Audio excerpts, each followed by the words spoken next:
Hello guys, welcome back to our YouTube channel. Today we are going to learn how to contact eBay customer services. Let's begin with the tutorial. Firstly, open your eBay app. Over here you can see My eBay. Tap on it. Scroll little down.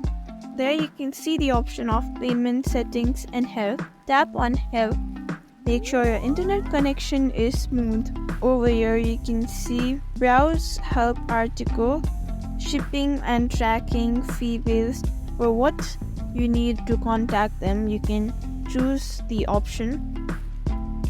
You need to contact them, you can choose any option. There you can see buy as a guest. Here they will help you out with your order.